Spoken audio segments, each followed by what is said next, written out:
Hi, welcome. Okay, so I thought I should do a video on exams and revision because it is the exam season after all. So in this video, you are going to learn how to take some big, fat, epic poems, and we've all had to study them, we've all been there if you're doing classics modules, and condense them down to make them more manageable for exam season. I'm going to give you my top 5 tips on how to revise epic poetry for exams. Okay, so it's that time of year again where you're probably going to be cracking out one of these bad boys. Now, you'll probably have had to do the Aeneid, the Iliad, the usuals. If you're really lucky, you might have had Ovid's Metamorphoses, something a little bit different, but perhaps comes with its own challenges. It's not a traditional epic narrative, okay? So what are the best ways of approaching something like an epic poem for exams? How do you get so much material into your tiny little head before exam season? And believe me, I say tiny little head because I've got one and I've been there and I've done it. So my first tip is break it down daily. Sounds stupid, but the most intuitive thing to do when people are faced with a text like this is think, gotta get through it, gonna plow through it all again because I need to know the text. If you take a passage a day, a book of each epic a day, you are going to read it much more meaningfully. One of the problems with really ploughing through an epic is that we all have favourite parts and not so favourite parts, bits that we don't like, things that we skim over. I'm thinking catalogue of ships in the Iliad. I've never really made it through that awake, personally. So for me, if I were to plough through the Aeneid again, I would really love book 6 and I would read all the way through book 6 again, and then I would get to War in Latium and I wouldn't take that much in because I'd be tired at the end of reading and because it's not my favourite bit. Okay, so read a book a day and spot blind spots. So this is tip number 2. By reading through consecutively, you are not going to figure out the bits that you don't take in very well, okay? Use something like a past paper. So take a past paper, do it open book, and look for questions that you think, couldn't handle that right now, could not tackle that now for the life of me. Or if you have close reading passages in your exam, look at the close reading passages that you don't even recognise. Do those with the book open. That'll help you spot gaps in your own knowledge, and it'll allow you to read in much more detail and more depth rather than kind of skimming the surface of the whole thing again, which is not a fantastic use of your time. Tip number 3, use Sparknotes as a starting point. Now I know a lot of people get really snippy about Sparknotes or different study tools because at A-level maybe you've used them as a bit of a hack so you don't have to actually read the text. I mean, don't do that.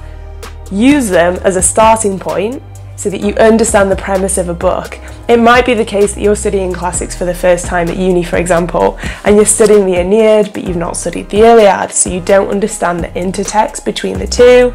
It might be that, like me, you're doing joint honours with English. I did that for my undergraduate, and you need a bit more help with historical context. Passages that mention Augustus in the Aeneid just kind of freak you out.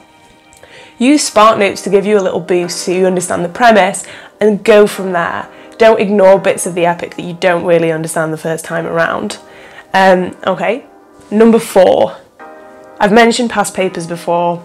I'll mention them again. Do past papers. There are 2 kinds of people in universities.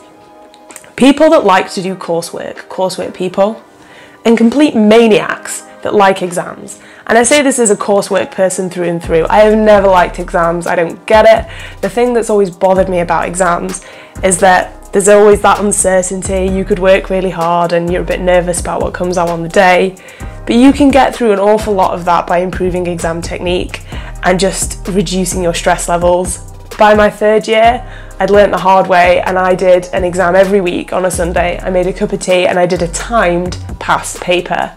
By the time I sat my exam, it was just another Sunday. The only thing that I was really missing was the cup of tea, and I was totally relaxed as opposed to, you know, previous seasons where I'd not done any practice papers. Just grasp the nettle and do it. It will really pay you back when you come into the exam room. Okay, final tip. Weird tip, but really helpful for epic. Take every epic and make meaningful revision notes that you can use on the exam day. Now that bit's not so weird. We've all done this before. You don't want to take something like this to an exam. Don't do it. I don't know why you would. It's very, very stressful. Really, you want something a bit more like this. And what this can include is like keywords, key dates, key characters. But the most important thing is to have a handle of what happens throughout every book in the epic poem. So for this, I'd use Netflix.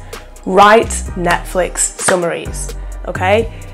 3 sentences, giving a flavour of what happens in that book of the epic. Write it as though it is an episode of your favourite TV show, okay? So for argument's sake, I've pulled up Troy on Netflix and have a look at some of the synopses. They're pretty helpful as a framework. So let's say, okay, episode 4, Troy, Fall of a City. Helen's slip during her encounter with Achilles brings devastating consequences. King Agamemnon chooses the wrong woman to be his plaything. Excellent, really tasty episode, you're going to remember it, and if you know the story, you know all the subtext in the episode summary. So think about a way of kind of writing a playful episode summary using Netflix to help you out. So I hope that gets you where you want to go for exams. I hope it works out well for you. Don't forget to like, subscribe and leave a comment. I want to know how it went. Let me know how your exams go and best of luck.